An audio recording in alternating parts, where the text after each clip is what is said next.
Šis ir salauzto logu teorijas maldīgums no Henrija Hazlita grāmatas Ekonomijā vienā lekcijā, pārstāstīts latviešu valodā. Viss sākas ar to, ka kāds huligāns iemet akmeni, piemēram, kādā vietēja kroga lokā, sašķaidot logu gabalos. Atklājot šo briesmīgo atgādījumu, sapulcējas visi kroga darbinieki. Jautrības pēc sauksim viņus par ģēnijs numur 1, ģēnijs numur 2 un ģēnijs numur 3. Ģēnijs numur 1 sāk domāt pie sevis, ka varbūt šīs atgādījums nemaz nav tik slikts, un viņš saka: kolēģi, paskatīsimies uz šo situāciju no pozitīvās puses. Tagad logu labotājiem būs vēl viens darbs, un viņš tos ienākumus tālāk tērēs citām precēm. Teiksim, viņš gribēja nopirkt jaunu klepju datoru. Un ģēnijs numur 2 viņam piekrīt. Jā, un klepju datora pārdevējs to naudu tālāk tērēs citām precēm arī, piemēram, kinobiļetēm. Un vesela virkne cilvēkiem būs vairāk ienākumu, kas nemaz neeksistētu, ja šo logu nevajadzētu salabot. Bet ģēnijs numur 3 paskatās uz saviem kolēģiem apmulsusi. Dārgie kolēģi, jūs nemaz neskatāties uz visu situāciju kopumā. Ko jūs nezinājat, ir, ka mūsu boss gribēja nopirkt karaoke aparātu, lai uzlabotu kroga biznesu, kas būtu nesis vairāk ienākumus arī mums, un apmeklētājiem arī būtu labāk. Ja nebūtu salauzts logs, tad mums būtu gan logs, gan karaoke aparāts. Bet tagad būs tikai logs.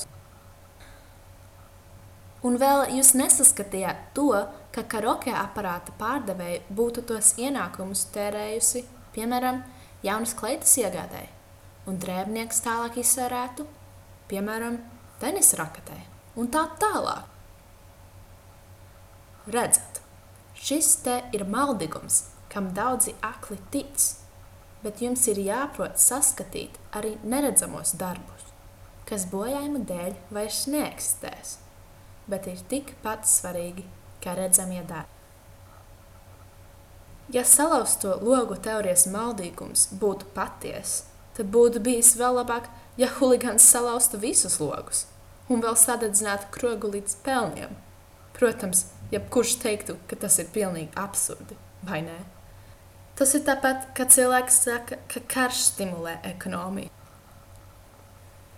Taču mēs visi varam piekrist, ka karš pats par sevi ir ļauns un iznīcina daudzu dzīvību un bojā dabu. Jā, tas rada darbus kara laikā un jāražo kara mašīnas un tam līdzīgi, un pēc kara jāpārbūvē pilsētas, bet ko mēs neredzam, ir visi darbi un industrijas, kas būtu attīstījušās, ja karš nebūtu bijis vispār. Vēl viens piemērs ir valdības sniegtās subsīdijas. Te jau atkal ir maldīgs priekšstats, ka tās stimulē ekonomiju. Ņemsim par piemēru Latvijas valdības sniegto cukurbiešu subsīdiju. Ko mēs šeit redzam?